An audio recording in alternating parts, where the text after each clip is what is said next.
Assalamualaikum warahmatullahi wabarakatuh. Perkenalkan, nama saya Miftahul Jannah. Saya dari kelas 10 MIA 2. Pada kesempatan kali ini, saya akan menerangkan mata pelajaran fisika yang berhubungan dengan besaran, satuan, dan pengukuran. Yang pertama adalah besaran. Di dalam fisika tentunya pasti ada besaran, ataupun besaran adalah sesuatu yang dapat diukur dan dapat dinyatakan dengan bilangan dan satuan. Besaran dalam fisika terbagi menjadi dua. Yang pertama adalah besaran pokok, yaitu besaran yang satuannya telah ditentukan secara internasional atau SI sebagai dasar besaran lain atau turunan. Besaran turunan yaitu besaran yang satuannya diturunkan dari besaran pokok. Besaran berdasarkan arahnya terdiri dari dua. Yang pertama yaitu besaran skalar, besaran yang tak punya arah. Contohnya massa, panjang, waktu, kelajuan, dan massa jenis. Dan yang kedua adalah besaran vektor, besaran yang punya arah. Contohnya gaya, percepatan, kecepatan, dan momentum. Maksud di sini besaran skalar, besaran yang tak punya arah ialah apabila misalnya dicontohkan dengan waktu 2 jam ke arah barat ataupun dikatakan 2 jam ke depan, pasti kata-katanya tidak pas ataupun tidak dimengerti. Itulah yang dinamakan besaran yang tak punya arah, yang maksudnya hanya 2 jam. Sedangkan besaran vektor ialah besaran yang punya arah. Misalnya seperti kecepatan. Mobil tersebut mengalami kecepatan ke arah timur, ataupun mobil tersebut mengalami gaya ke arah kiri. Maka hal itu pasti dimengerti oleh orang lain. Itulah yang dimaksud dengan besaran skalar dan besaran vektor. Yang pertama, kita membahas besaran pokok. Besaran pokok yaitu besaran yang satuannya telah ditentukan secara internasional atau SI sebagai dasar besaran lain turunan. 7 besaran pokok. Besaran pokok pasti memiliki satuan, karena jika tidak memiliki satuan, pasti sangat janggal jika kita dengar. Contohnya seperti seorang anak mempunyai tinggi 150, pasti tidak dimengerti. Tetapi apabila kita katakan seorang anak mempunyai ukuran 150 cm, pasti orang akan sangat mengerti, karena ia sudah menggunakan satuan cm. Maka besaran pokok pun seperti itu. Ada 7 besaran pokok. Yang pertama yaitu panjang dengan satuan meter, massa kilogram, waktu detik atau sekon, watt listrik ampere, suhu Kelvin, dan intensitas cahaya candela, dan jumlah zat satuannya adalah mol. Dan yang kedua adalah besaran turunan, yaitu besaran yang satuannya diturunkan dari besaran pokok. Beberapa besaran turunan yaitu dapat kita lihat seperti luas, satuannya meter pangkat 2, kecepatan meter per sekon, gaya, usaha, tekanan, frekuensi, dan daya. Dan dapat kita lihat di sampingnya adalah satuan besaran masing-masing besaran turunan. Dan perlu kita hafal besaran pokok dan besaran turunan. Pembahasan kita yang kedua ialah dimensi. Dimensi besaran adalah cara suatu besaran tersusun atas besaran pokok. Ada 7, yaitu panjang, massa, waktu, watt arus listrik, suhu, intensitas cahaya, jumlah zat. Dan terlihat di sampingnya adalah berdasarkan lambang dimensi masing-masing besaran. Yang ketiga adalah standar satuan SI atau besaran pokok. Yang pertama yaitu panjang. 1 meter didefinisikan sebagai jarak yang ditempuh cahaya dalam vakum dalam selang waktu 1/299.792.458 sekon. Yang kedua adalah massa. 1 kg didefinisikan sebagai massa 1 liter air murni bersuhu 4 derajat Celcius. Yang ketiga adalah waktu. 1 detik didefinisikan sebagai waktu yang diperlukan atom cesium 133 untuk bergetar sebanyak 9.192.631.770 kali. Dan yang keempat adalah kuat arus listrik.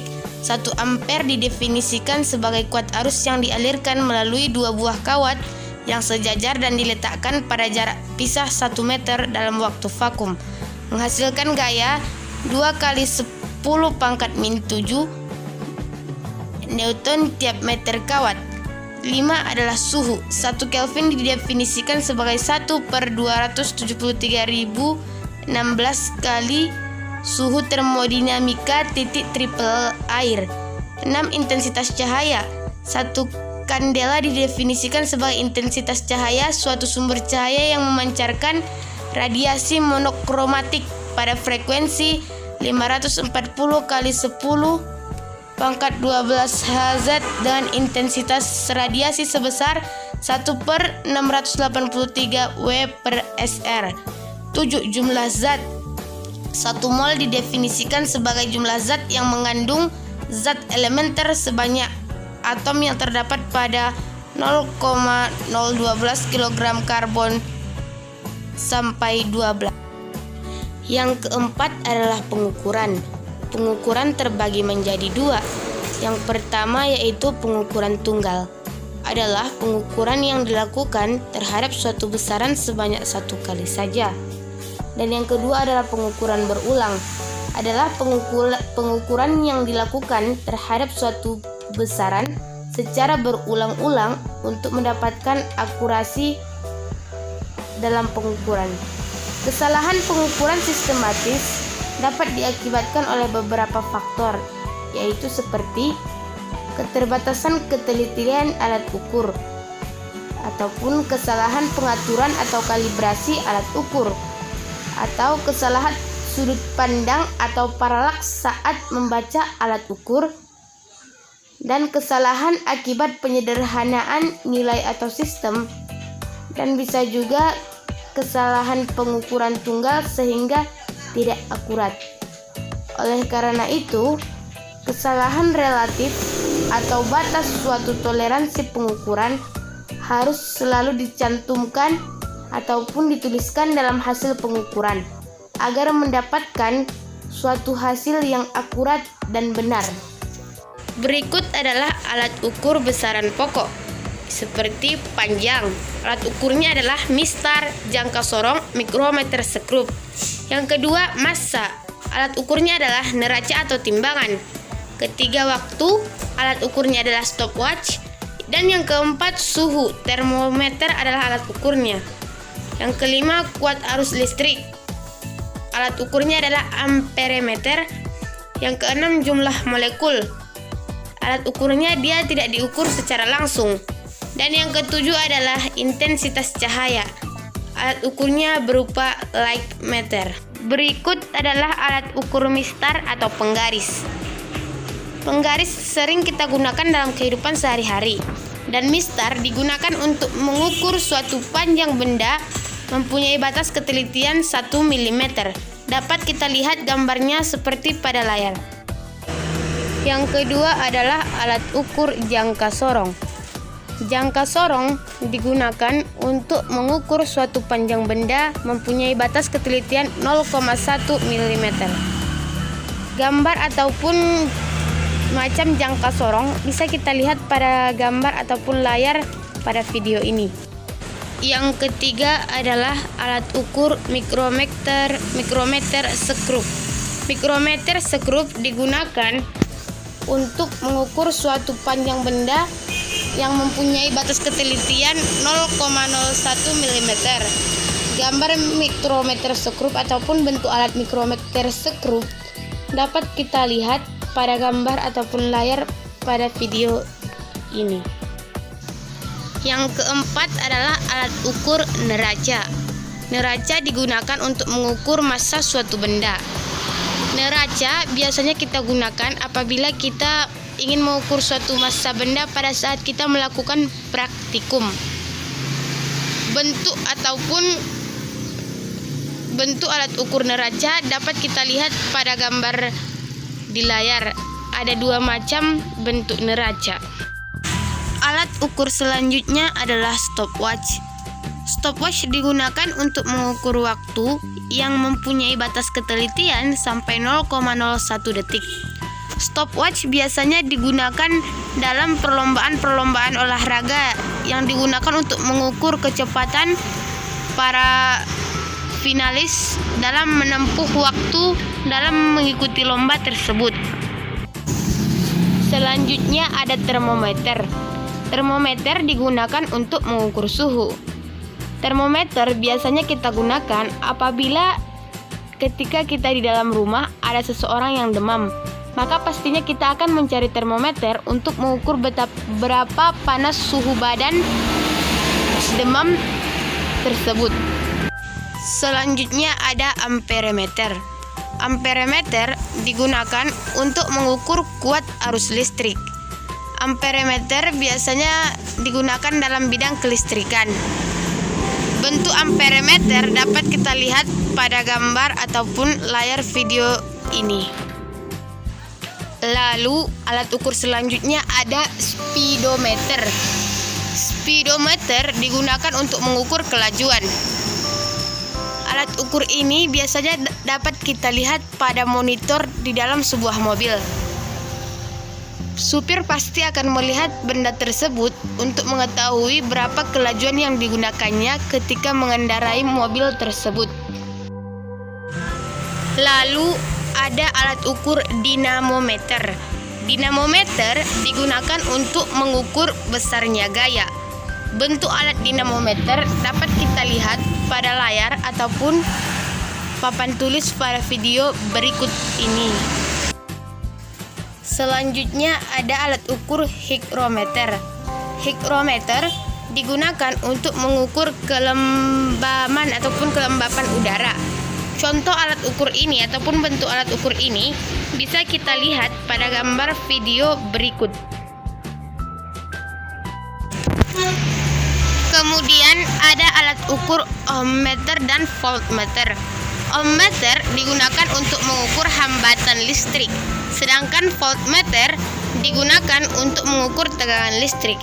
Gambar ohmmeter dapat kita lihat pada sebelah kiri dan gambar voltmeter dapat kita lihat pada sebelah kanan.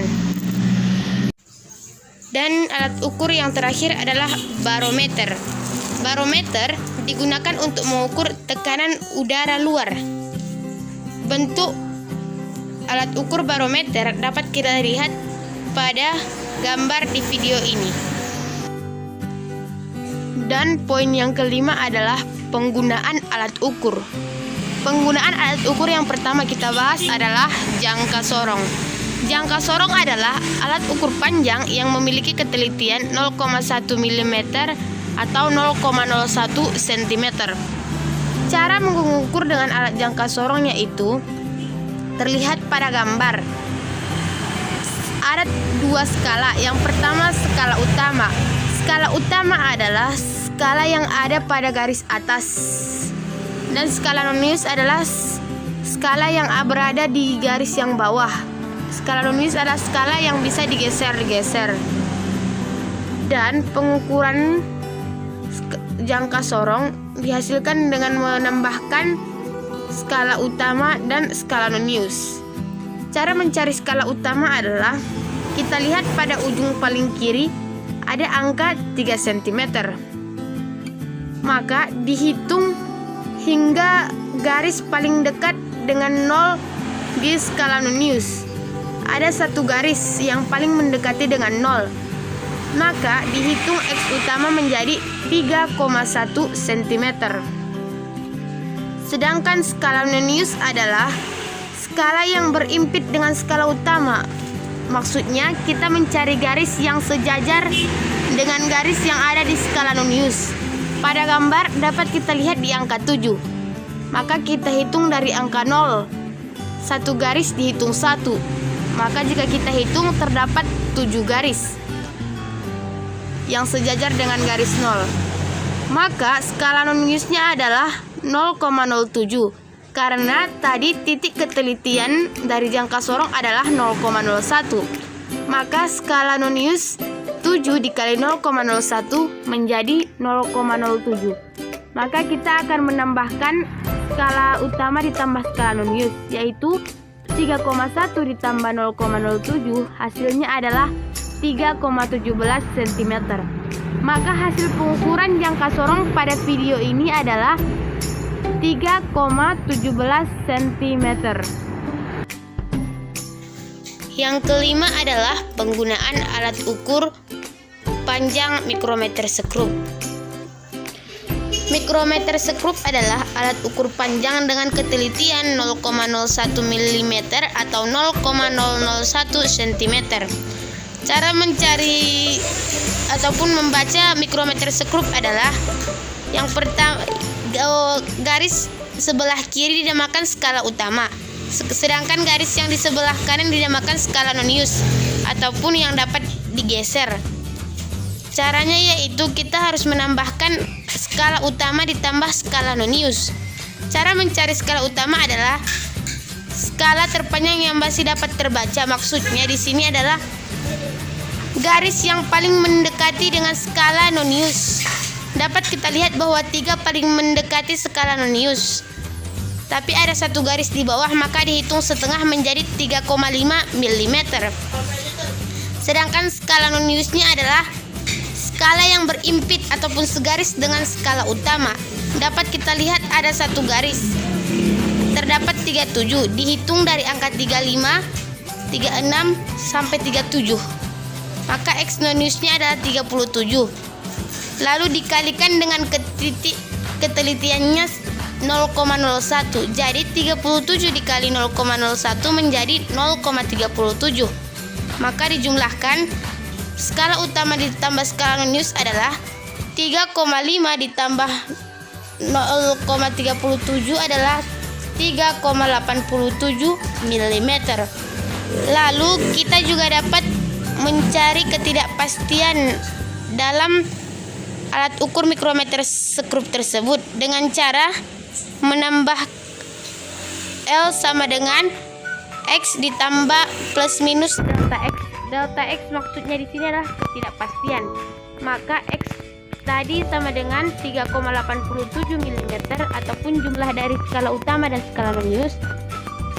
Dan delta X-nya sama dengan 0,005 mm. Didapat dari ketelitian mikrometer skrup kan 0,01 mm, maka dibagi 2 sehingga delta X-nya menjadi 0,005 mm. Jadi hasil dari titik ketidakpastiannya adalah 3,87 plus minus 0,005 mm. Yang ketiga adalah alat ukur massa atau neraca Ohaus, sama juga dengan neraca lengan. Adalah alat ukur massa dengan ketelitian 0,01 gram. Neraca lengan terdiri dari tempat beban, yaitu pada bundaran gambar neraca Ohaus yang berbentuk lingkaran. Skala beban geser, yaitu garis yang berada di samping bundaran ataupun tempat beban, dan sistem pengatur khusus atau petunjuk. Dan yang keempat adalah alat ukur waktu atau stopwatch. Dalam pengukuran waktu biasanya digunakan stopwatch. Stopwatch analog adalah alat ukur yang memiliki ketelitian 1 sekon. Adapun stopwatch digital dapat memiliki ketelitian lebih presisi. Pembahasan yang terakhir adalah angka penting. Angka penting adalah semua angka yang diperoleh dari hasil pengukuran. Dan yang selanjutnya adalah aturan penulisan atau penyajian angka penting dalam pengukuran. 1. Semua angka yang bukan 0 adalah angka penting. Contohnya 72.753 mempunyai 5 angka penting. Dan yang kedua, semua angka 0 yang terletak di antara angka-angka bukan 0 adalah angka penting. Contoh 9.000.1009 mempunyai 8 angka penting. Yang ketiga, semua angka 0 yang terletak di belakang angka bukan 0 yang terakhir tetapi terletak di depan tanda desimal adalah angka penting. Contoh, 30.000 memiliki 5 angka penting. Angka 0 yang terletak di belakang angka bukan 0 yang terakhir dan di belakang tanda desimal adalah angka penting. Contoh, 67,50.000 mempunyai 7 angka penting. Yang kelima, angka 0 yang terletak di belakang angka bukan 0 yang terakhir dan tidak dengan tanda desimal adalah angka tidak penting. Contoh, 470.000 memiliki 2 angka penting. Dan yang keenam, angka 0 yang terletak di depan angka bukan 0 yang pertama adalah angka tidak penting. Contoh, 0,0000789. Ia mempunyai 3 angka penting karena angka 0 yang berada di depan angka penting bukan angka penting. Berikut adalah contoh penjumlahan angka penting. Contoh, 2,34 cm ditambah 0,345 cm. 2,34 cm memiliki angka paling terakhir yaitu angka 4 adalah angka taksirannya. Dan 0,345 cm angka terakhirnya adalah angka 5 dan merupakan angka taksiran. Cara menjumlahkannya adalah tanda komanya disejajarkan. Jadi 2,34 cm ditambah 0,345 cm hasilnya adalah 2,685 cm. Angka 8 dan angka 5 adalah 2 angka terakhir atau taksiran. Maka ditulis 2,68 cm. Mengapa? Karena di antara bilangan yang dijumlahkan hanya memiliki 3 angka penting paling sedikit. Seperti 2,34 memiliki 3 angka penting. Maka jawabannya pun harus memiliki 3 angka penting. Maka ditulislah 2,68 cm sebagai angka penting yang paling sedikit. Cukup sekian yang dapat saya sampaikan. Kurang lebihnya saya mohon maaf, dan apabila ada kata-kata yang salah, saya mohon maaf. Wassalamualaikum warahmatullahi wabarakatuh.